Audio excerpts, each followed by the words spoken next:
प्यारे बच्चों, आइए डिराइव करते हैं expression for force on A current carrying conductor placed in a magnetic field. बच्चों, ये कंडक्टर है P Q. This conductor is placed in a magnetic field B vector. B is uniform magnetic field. Conductor PQ is placed in such a way that the conductor makes an angle theta with the direction of B vector. Means theta is the angle between PQ and B vector. A potential difference V is applied across the ends of the conductor. और इस potential difference की वजह से current I flow कर रहा है through this conductor from P to Q। अब बच्चों, करंट अगर इस डायरेक्शन में फ्लो कर रहा है means from P to Q, then electrons must be moving from Q to P। Let Vd is the drift velocity of electrons. बच्चों, हमें पता है कि इलेक्ट्रॉन्स चार्ज्ड पार्टिकल्स हैं और हमें ये भी पता है कि जब एक चार्ज पार्टिकल मूव करता है किसी मैग्नेटिक फील्ड में तो उस पर फोर्स लगता है। अब इलेक्ट्रॉन्स के ऊपर इस फील्ड की वजह से, मैग्नेटिक फील्ड की वजह से फोर्स लगेगा और वो फोर्स ट्रांसफ़र होगा कंडक्टर को। तो हम फाइंड आउट कर लेंगे force on all the electrons in the conductor. तो चलिए शुरू करते हैं। Let n is the number of free electrons per unit volume of the conductor. L is the length of the conductor and A is area of cross section of the conductor.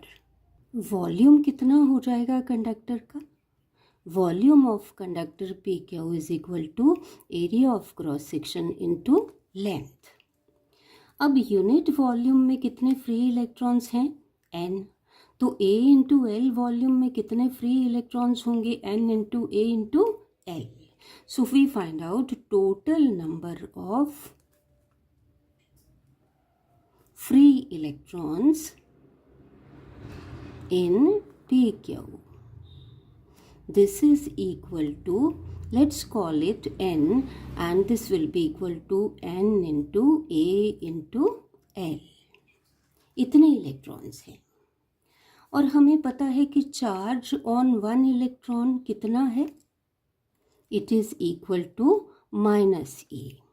अब -e charge का particle जो है move कर रहा है with velocity Vd in this magnetic field, तो इसकी वजह से फोर्स लगेगा इस पर।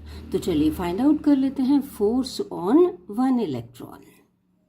Let's call this force to be F। This is equal to, क्या फॉर्मूला होता है?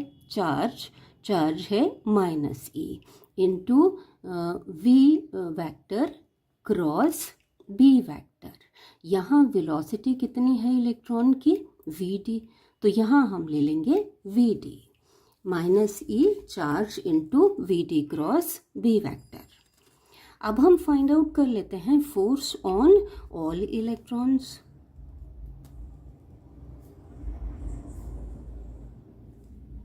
कितने हैं सारे इलेक्ट्रॉन्स? इट इज n और n into A into L। इतने इलेक्ट्रॉन्स के ऊपर फोर्स कितना हो जाएगा? This will be equal to n into A into L into F vector। इतना फोर्स हो जाएगा टोटल इलेक्ट्रॉन्स के ऊपर। चलिए यहाँ इसकी वैल्यू सब्स्टिट्यूट कर देते हैं F की। तो टोटल फोर्स कितना हो जाएगा? Equal to n into A into L into ये force -e into Vd cross B vector. इतना फोर्स हो जाएगा। चलिए इसको ओपन कर लेते हैं।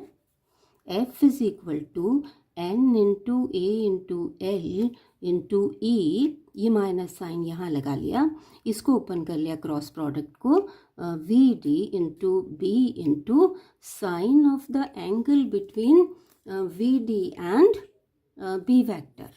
अब ये एंगल है, this is 180 minus theta. Sine 180 minus theta कितना होता है? This is equal to sine theta. तो हम यहाँ लगा देंगे साइन थीटा। अब यहाँ इस एक्सप्रेशन में मैं इसको n into E into V D को अलग लिख लेती हूँ, minus n into E into V D, क्योंकि ये क्या है, n minus N E V D, this is equal to current density J. Current density is a vector quantity. This negative sign shows that current density J and Vd are in opposite directions. Current density की direction है along the current और Vd की direction ये। तो इसको हमने अलग लिख लिया। यहाँ पर बाकी बचा A into L into B into sine theta. अब हमारे पास F इज इक्वल टू, इसको हम लिख लेंगे J into A into L into B sine theta. हमें पता है current density J equal to I over A, current over area of cross section. Unit area of cross section में से कितना करंट पास हो रहा है, फ्लो हो रहा है, दैट इज करंट डेंसिटी। यहाँ से J इंटू ए कितना आ गया, इक्वल टू करंट। तो यहाँ हम J इंटू ए को लिख लेंगे current I into L into B into sine theta. F is equal to this.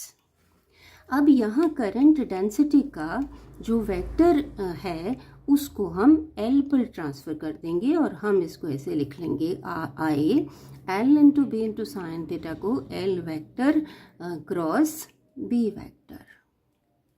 मैं फिर यहाँ बता दूँ कि यहाँ हमने करंट डेंसिटी यूज़ किया है, इकट्ठा हम करंट I भी लिख सकते थे, लेकिन क्योंकि I जो है वो स्केलर क्वांटिटी है तो हमने करंट डेंसिटी का वेक्टर जो है वो इधर L के ऊपर शिफ्ट कर दिया, ट्रांसफ़र कर दिया।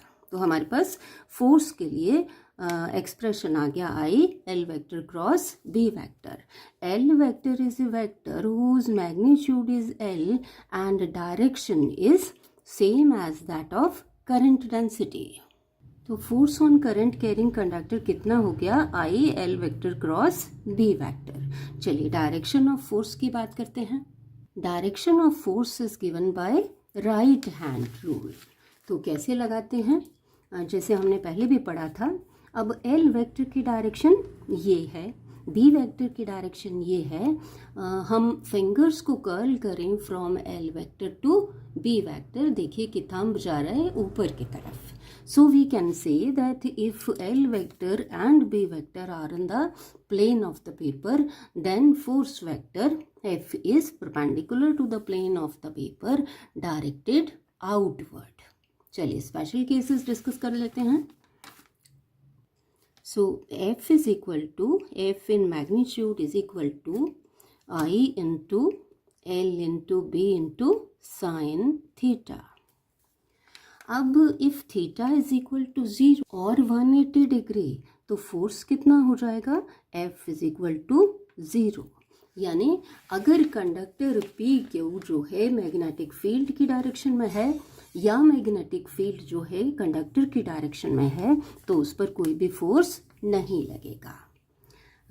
चलिए अब देखें कि if theta is equal to 90 degree, if theta is equal to 90 degree, उस केस में F कितना हो जाएगा, F is equal to I into L into B into sine 90 और साइन 90 होता है 1, तो F कितना आ गया, I into L into B।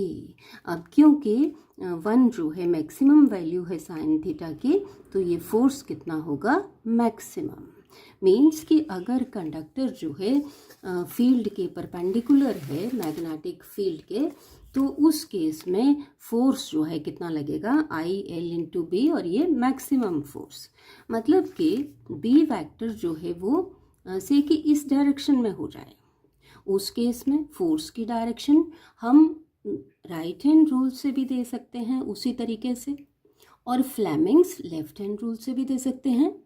अब लेफ्ट हैंड की 4 फिंगर, सेंट्रल फिंगर और थंब को म्यूचुअली परपेंडिकुलर इस तरह से रखें कि central finger points in the direction of current, ये एल वेक्टर की डायरेक्शन में या करंट की डायरेक्शन में, और 4 finger in the direction of magnetic field जब ये परपेंडिकुलर होगा कंडक्टर के, ये तो thumb is pointing upward, means if L vector and B vector are in the plane of the paper, then direction of force vector is perpendicular to the plane of the paper directed out of it.